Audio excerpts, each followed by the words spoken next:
Have you ever asked yourself whether your daily chanting, those sacred morning and evening rituals, are truly transforming your life?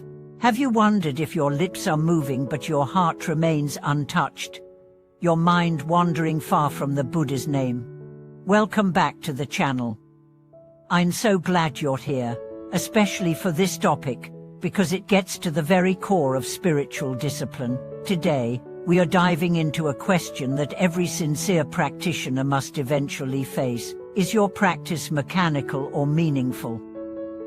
Are you reciting for the sake of completion, or are you actually awakening through the process? This isn't about guilt, it's about honesty. The Buddha never asked for blind ritual.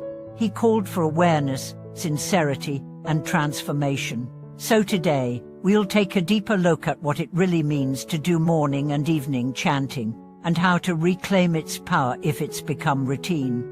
Let's begin with the truth that few want to admit. Many people go through the motions. They light the incense, strike the bell, recite the verses, but their minds are racing.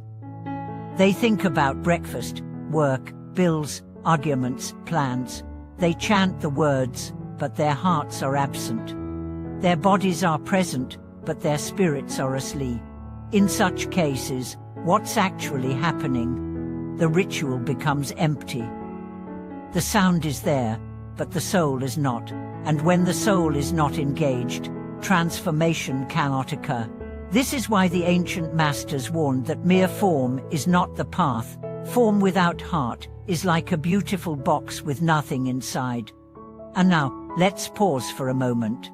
If this describes your current experience, don't worry. You're not alone.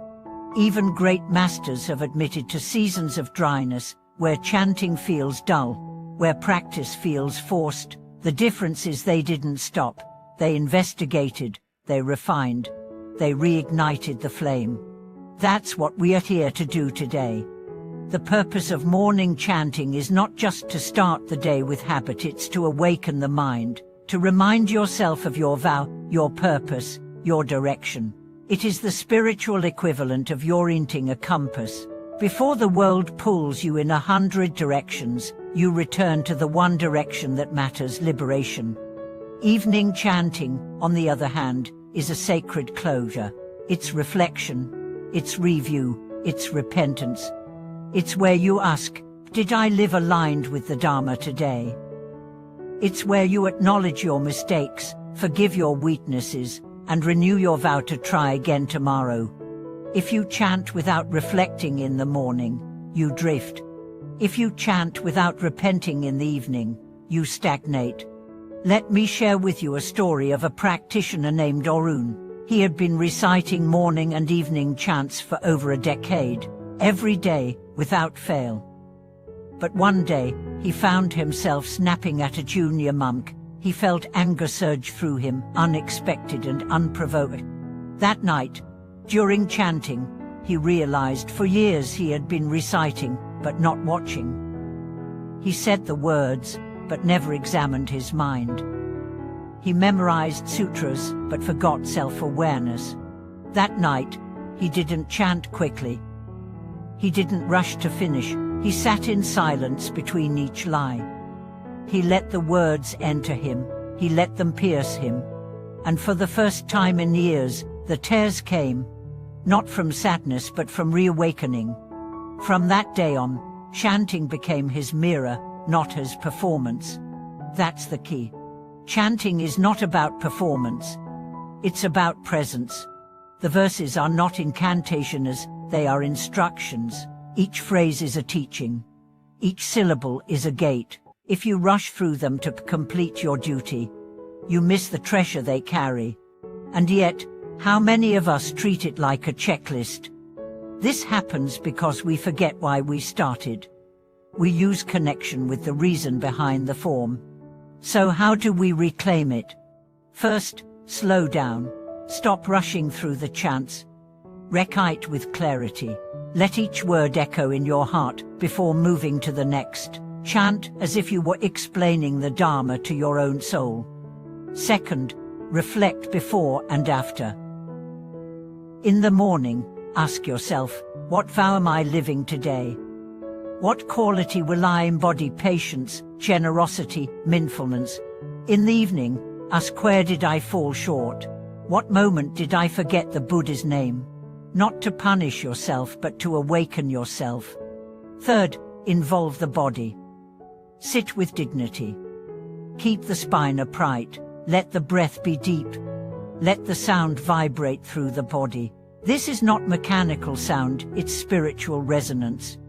Fourth, don't just chant, listen. After you recite, sit in silence. Let the teachings sink in.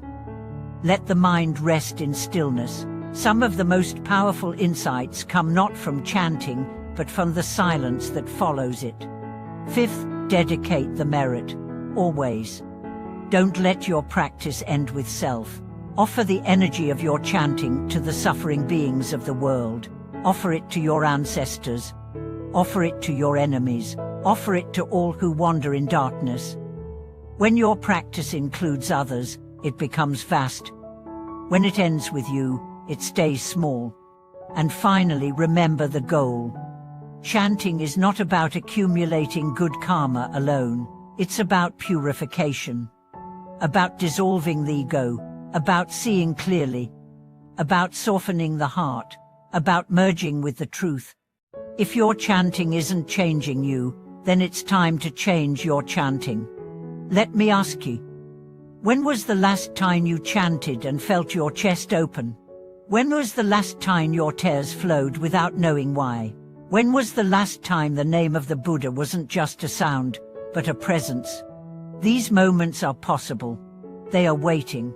But they require sincerity. Not perfection, sincerity. One teacher said, even one breath of chanting done with full heart is more powerful than 1,000 done with distraction. So start where you are. If you've been chanting out of habit, pause, breathe, recommit. If you've been skipping practice, restart with simplicity. Even 5 minutes. If you've lost the meaning, go back to the texts. Learn the story. Understand the vow behind the verse. Your practice is alive. It evolves, but only if you let it. And if you fear that you've wasted time, that you've done it wrong, don't. Every step brought you here. Even chanting done without awareness creates seeds. Now you water them. Now you bloom. In our final moments together today, ask you to make a small promise, not to me, but to yourself. The next time you chant, let it be sacred. Not because of the incense or the bell or the water, but because you are present, because you mean it, because you remember what you're here for. Thank you so much for staying with me through this honest and hopefully inspiring exploration. If you've had experiences with chanting, either struggles or breakthroughs, I invite you to share them in the comments. Your story could help someone else rediscover their devotion. If this video brought you value, please like, subscribe, and join our growing community. We're here to explore truth, not just in theory, but in practice. Until next time, may your mornings be mindful, your evenings be peaceful, and your chanting be alive. Thank you for watching this video.